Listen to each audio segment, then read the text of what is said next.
Good morning friends. 2 फरवरी 2023 सुबह के 8:40।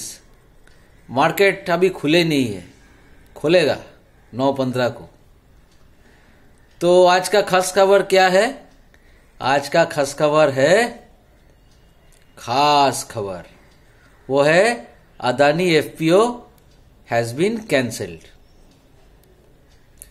Even though it was subscribed fully with a lot of struggle, still it has been cancelled. I think in the history of India, this is the first time such an incident has taken place. Right? ये अदानी का saga कहानी बहुत दिनों से चल रहा है। ये जो घोटाला है ना, ये कुछ ही दिनों का नहीं है। इसका हिस्ट्री ट्रैक करते हैं, सिर्फ अदानी को लेके नहीं, इनके गॉडफादर अपने प्राइम मिनिस्टर जो है उनसे चर्चा शुरू करते हैं और उनका record from his days of a Gujarat chief minister वहां से शुरू करते हैं। पुरानी रिश्ता है ना। अच्छा, अपने मोदी जी जो थे, He was the Chief Minister of Gujarat for a long time. वहां से अदानी जी के साथ उनका संपर्क है। चलो, चीफ मिनिस्टर के साथ एक इंडस्ट्रियलिस्ट का संपर्क तो हो ही सकता है। Industry and political leadership must work closely for the benefit of the country. चलो, मान लिए ये कोई गुनाह नहीं है कि you have a good relation with the industrialist. It's a good sign. तो उनके साथ कारोबार स्टार्ट हुआ, कारोबार होता रहा, कारोबार जमता रहा और धीरे धीरे मोदी जी 2014 में इंडिया के प्राइम मिनिस्टर बन गए। हमको याद है, when the election results were declared in 2014, Modi ji came and said, तो आज का दिन कैसा लग रहा है? अच्छे दिन आने वाले हैं, अच्छे दिन आने वाले हैं। I clearly remember that day of 2014। I hope you also remember. अच्छा, when Modi ji form the first cabinet, the finance minister was mister Arun Jaitley, जो कि was a lawyer by profession. उनके तो कोई फिनेंस बैकग्राउंड थे नहीं। ये कैसी बात हो गई? I expected Subramanian Swamy will become the finance minister. He is one of the most educated economist professor of international level. He didn't get it. Neither Jaswant Sinha got it, who used to be the finance minister in Vajpayee times. He also did not get it. But suddenly a lawyer came and became the finance minister. ये बात कुछ हजम नहीं हुई। Okay, उसके बाद देखा गया अपना फिनेंस मिनिस्टर अरुण जेटली के साथ रघुराम राजन जी का जमा नहीं, मोदी जी का भी जमा नहीं होगा, जाहिर है। His term was not extended. अभी भी याद है, बहुत प्रेशर आया हुआ करता था रघुराम राजन जी के ऊपर to reduce the rates. Raghuram Rajan ji बोलते थे, I will reduce, but I will reduce it slowly because our fight is against inflation. But Raghuram Rajan ji के ऊपर बहुत प्रेशर दिया करते थे ये लोग रिड्यूस करने के लिए interest rates. You know why? जैसे I will go on reducing the interest rates, ये इंडस्ट्रियलिस्ट लोग क्या करेंगे, एग्जिस्टिंग लोन को फोरक्लोज करके नया लोन ले लेंगे लेस रेट ऑफ इंटरेस्ट में। This is called evergreening. So it was a pressure from the industrial lobby. और इंडस्ट्रियल लॉबी में तो अपने अदानी जी तो थे ही, जिनको लोन चाहिए था, बहुत लोन चाहिए था। So another incidence of favouring of Adani and also some other industrialist जिनके नाम अभी तक आए नहीं है, लेकिन अब तो बक्सा खोल चुका है, बहुत कुछ आता रहेगा, देखते रहिए by middle of this year क्या क्या निकल के आता है। अच्छा, अभी देखिए डिमोनेटाइजेशन, याद है ना डिमोनेटाइजेशन का timing? That was before the Uttar Pradesh elections. See the timing, जैसा ही डिमोनेटाइजेशन कर दिया, ऑपोजिशन पार्टी जिनके पास भी पैसा कैश हुआ रहता है वो लोग खर्चा कर नहीं पाए, लेकिन मोदी जी एंड कंपनी खर्चा कर पाए। उनके पास तो पहले से ही खबर थी, तो डूब गया ऑपोजिशन, मोदी जी निकल गए। अगर पाकिस्तान का ब्लैक मार्केट करेंसी मार्केट जो है उसके ऊपर रोक लगाने का था, आप तो कभी भी कर सकते थे। आप यूपी इलेक्शन से पहले क्यों किए? जाहिर है कि इलेक्शन जीतने में आपको आसानी होगी इसलिए। चलो कोई बात नहीं, आपने तो कुछ 2 नंबरी नोट के ऊपर पाबंदी लगा दिया, बढ़िया, चलो ये भी मान लिया। लेकिन अरुण जेटली का as a finance minister, removal of Raghuram Rajan, ये तो इतना आसानी से नहीं मान सकते हम लोग। उसके बाद निर्मला जी आई। Her past background was she used to be the minister of trade and commerce. Again she was not a hardcore finance guy. Anyway, she is trying her best. This is what I can understand. But again, if you do not put a specialist in a specialized post, that will create a lot of problems. अभी और एक भाई साहब है, mister Shaktikanta Das, who is the governor of RBI. His past background is he is a MA in history, no finance background. अब क्या हो गया भाई साहब? अभी एक पैटर्न आ रहा है, मैं देख रहा हूं, नॉन स्पेशलाइज्ड लोगों को स्पेशलाइज्ड पोस्ट में डाला जा रहा है। You know Y? अगर स्पेशलाइज्ड लोग स्पेशलाइज्ड पोस्ट में रहेगा तो आपके बात तो नहीं सुनेंगे। आप बोलोगे उठो, वो लोग उठेंगे नहीं। आप बोलोगे बैठो, वो लोग बैठेंगे नहीं। इसलिए ऐसे आदमी रख दो जो वीक है, जिनके सब्जेक्ट के ऊपर इतना कंट्रोल है नहीं, और आप जो बोलेंगे वही करेंगे। इसीलिए ये सब फिनेंस मिनिस्टर और रिजर्व बैंक का गवर्नर को इस पोस्ट में बिठाया गया है जानबूझ के। अंडरस्टूड?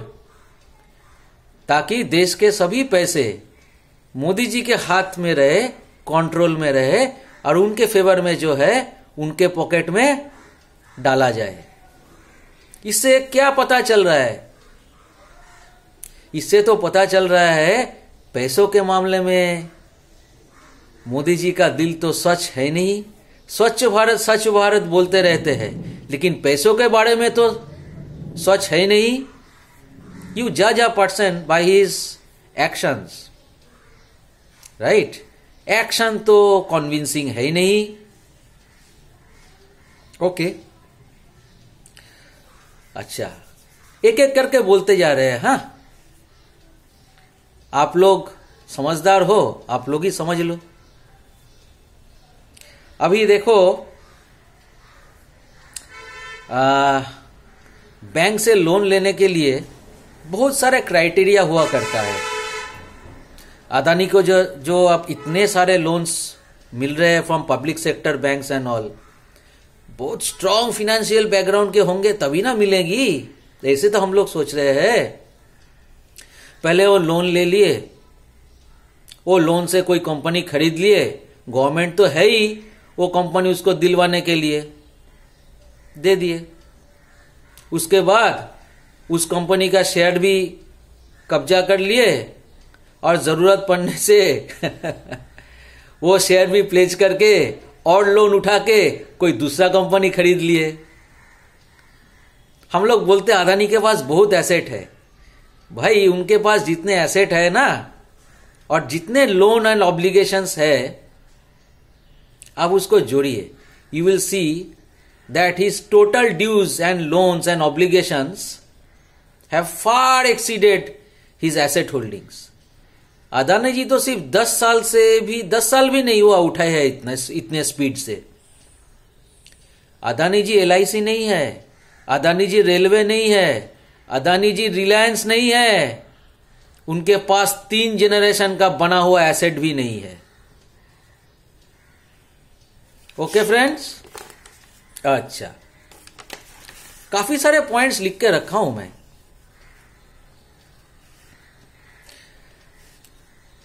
इनके जो स्टॉक्स है, इसका आपने देखा पिछले 4-5 साल का चार्ट, लॉकडाउन के बाद से जोर से ऊपर उठा है, भयंकर ऊपर उठा है। एंगल देखिए किस एंगल पे ऊपर उठा है, वो एंगल देख के ही आपको पता चलेगा ये एक बबल है जो फटने वाला है। पहले भी देखे थे ये सब चीजें, अभी भी देख रहा हूं। अब कोई ना कोई तो होगा जो अदानी के अगेंस्ट में ये सब देख के बोलेगा। कुछ मीडिया हाउसेस थे जो मोदी जी के कंट्रोल में नहीं थे, मोदी जी के अगेंस्ट में लिखते थे, जैसे कि NDTV। अब अदानी जी से NDTV खरीदवाया गया, उनके पास तो पैसा है ही नहीं, है तो आ जाएगा।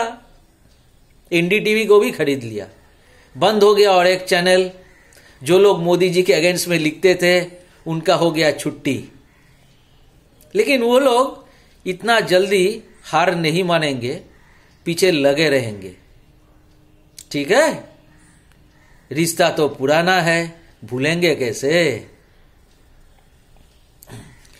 अब इंडिया में तो उतना हिम्मत किसी के पास है ही नहीं ये सब का खुलासा करे, ना तो RBI के पास, ना तो SBI के पास, ना तो LIC के पास, ना तो मीडिया हाउस के पास। नहीं तो NDTV हो जाएगा। तो क्या करे, तो एक फॉरेन कंपनी आ गया हिंडनबर्ग, उसने रेड फ्लैग कर दिया। उनका जो रिसर्च रिपोर्ट है वो बहुत डिटेल्स में बनाया गया है। इस कंपनी का ट्रैक रिपोर्ट देखिए। अगर ये किसी के अगेंस्ट में कुछ बोल दिया, उसका क्या हुआ। अदानी लीगल चैलेंज कर दिया, कुछ नहीं बिगड़ेगा उसका। वो ये सब रिपोर्ट पेश करने से पहले वो जानते थे किसके अगेंस्ट में बोल रहा है और बोलने से क्या हो सकता है, उसके लिए क्या प्रिपरेशन लिया जाए। उसने कमर बांध के उतरी है। अदानी का चिट्ठी गया, इतने सारे पॉइंट्स के अगेंस्ट रिप्लाई देखा गया। सिर्फ 20% ऑफ द पॉइंट्स के अगेंस्ट में अदानी जी लड़ पा रहे हैं और बाकी 80% पॉइंट्स में ये भारतीय है, ये भारत के अगेंस्ट अटैक है, ये इंडिया के फ्लैग के अगेंस्ट अटैक है, ये सब ब्ला ब्ला ब्ला ब्ला। ये सब इमोशन से कुछ होने वाला नहीं है भाई साहब, डेटा से होने वाला है। डेटा कहां है आपके पास? डेटा तो आपने फजिंग कर दिया, आपने तो अकाउंटिंग फ्रॉड कर दिया, आप तो मैनिपुलेट करके आगे जा रहे हो। हाँ, इमोशन से ढाक रहे हो। देश का फ्लैग का सहारा चाहिए बचने के लिए, चोरी करके होने वाला नहीं है। देश को बदनाम मत करो। अब क्या हुआ लास्ट में? कल का खबर, क्रेडिट स्विस, उसने भी उनका बॉन्ड को जंग बॉन्ड बोल के घोषित कर दिया। बॉन्ड तो जंग होना ही है अदानी का बॉन्ड, क्योंकि हिंडनबर्ग जो है वो तो बॉन्ड के ऊपर शॉर्ट सेल कर दिया, बॉन्ड का तो वैल्यू कुछ नहीं रहा। येस बैंक का याद है? येस बैंक का बॉन्ड क्या हुआ? इन्वेस्टर को पैसा मिला ATR 1 बॉन्ड में घंटा। उससे पहले भी हुआ ना, दीवान हाउसिंग डूबा, ILNFS डूबा। तो क्या हो रहा था इतना दिन से? RBI क्या कर रहा था इतना दिन से? SCBI क्या कर रहा था इतना दिन से? फाइनेंस मिनिस्ट्री क्या कर रहा था? CBI को यूज किया जाता है ऑपोजिशन लीडर के घर पे रेड करने के लिए। हाँ, ऑपोजिशन घर से पैसा वैसा भी निकलता है, इसमें कोई डाउट नहीं है। मैं बोल नहीं रहा हूं ऑपोजिशन धुला हुआ तुलसी पत्ता है, बिल्कुल नहीं। लेकिन मैं तो कहता हूं ये सब सीबीआई को आप यूज करिए in a investigation starting from the reserve bank office, तो ही मिलेगा। ठीक है। अच्छा, एफपीओ जो था वो तो आज सुबह सुबह कैंसिल ही हो गया, खबर आ गया। किसी भी तरह उसको सब्सक्राइब किया गया, विदेश से पैसा लाया गया। विनोद अदानी जी जो है ना, उनके बड़े भैया, दुबई से जुगाड़ करके पैसे भेजे। अंबानी जी के पास भी जाना पड़ा, 1000 करोड़ अंबानी जी दिए। सुनील भारती मित्तल जी एयरटेल वाला, उसने भी पैसा दिया। इनके पास जाना पड़ा क्योंकि ये लोग जो है, ये लोग 10 साल में उठ के आए नहीं है।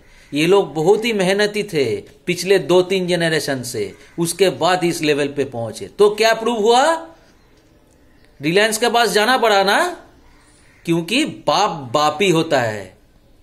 और अगर मोदी जी नहीं होते तो ये लोग आगे बढ़ते भी नहीं अदानी को बचाने के लिए।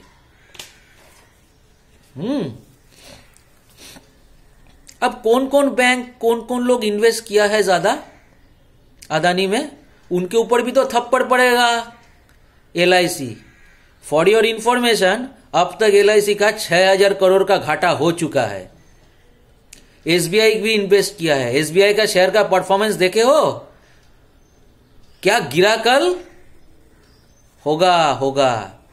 कौन कौन लोग पैसे LIC SBI में डालते हैं? जो कोई रिस्क लेना नहीं चाहते हैं, जो शेयर मार्केट के साथ कोई लिंक नहीं रहना चाहते हैं, सीनियर सिटीजन रखते हैं, मिडिल क्लास रखते हैं।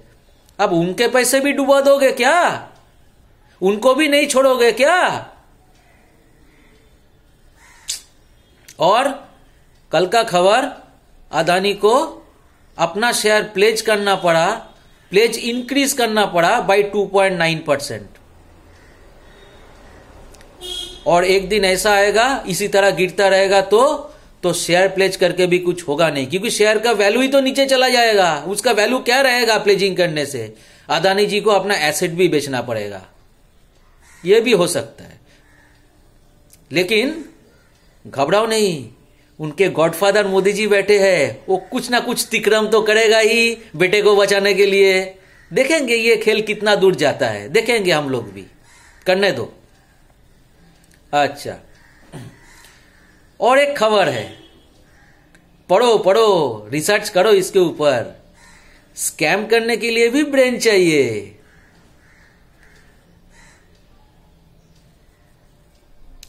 IOCL है ना, इंडियन ऑयल कॉर्पोरेशन लिमिटेड, उसको फोर्स किया गया कि अदानी के साथ एक कॉन्ट्रैक्ट में जाओ, लीज कॉन्ट्रैक्ट में जाओ, और वो लीज कॉन्ट्रैक्ट में अदानी को 10 टाइम्स दिया जाएगा देन द नॉर्मल वैल्यू। और ये कॉन्ट्रैक्ट अदानी को मिला है without any central government tender. अब सोचो, IOCL का कॉन्ट्रैक्ट मिल रहा है विदाउट एनी टेंडर। किसी ने उठाया है आवाज, कोई opposition leader, central vigilance commission को लिख के, बोल के, सब चुप। भाई मोदी जी के अदानी के अगेंस्ट में नहीं जाना है, नौकरी नहीं रहेगा। हाँ, अच्छा, अब क्या होगा? इससे एक कहानी याद आ जाता है, बहुत बड़ी कहानी, बहुत बड़ी उपन्यास, एपिक, महाभारत। ये मोदी जी तो धृतराष्ट्र निकले, Dhritarashtra, who had a very soft corner for his son Duryodhana. ये दुर्योधन कौन है? ये अदानी है। और दुर्योधन का क्या हुआ था? खुद भी डूबे, करोड़ों लोगों को लेके भी डूबे, जान चली गई। और जितने भी लोग हैं मोदी जी अदानी के साथ, जो लोग जानते हैं ये गलत हो रहा है, गलत हो रहा है, गलत हो रहा है, वो लोग भी कुछ किए नहीं, चुप बैठे हैं। जैसे महाभारत में भीष्म पितामह चुप बैठे थे, द्रोणाचार्य चुप बैठे थे, कर्ण चुप बैठे थे, जबकि सबको पता था ये गलत हो रहा है, गलत हो रहा है, गलत हो रहा है। इसीलिए महाभारत हो गया। और करोड़ों लोगों का जान चली गई। इधर भी जाएगी, साधारण लोग, साधारण इन्वेस्टर, साधारण लोगों का पैसा, इनका भी चला जाएगा। किसके लिए? ये धृतराष्ट्र के लिए, ये दुर्योधन के लिए, और कुछ लोग जो भीष्म, द्रोणाचार्य, कर्ण जैसे चुपचाप बैठे हैं उनके लिए। ठीक है, इसका मूल्य सबको चुकाना पड़ेगा, स्टार्टिंग फ्रॉम धृतराष्ट्र। मैं एक प्रेडिक्शन कर रहा हूं, इसका अंत, जो जानबूझ के ये सब कर रहे हैं, इन लोगों का अंत अच्छा नहीं होगा। कुछ भी हो जाए, याद रखना इस वीडियो को। Thank you friends.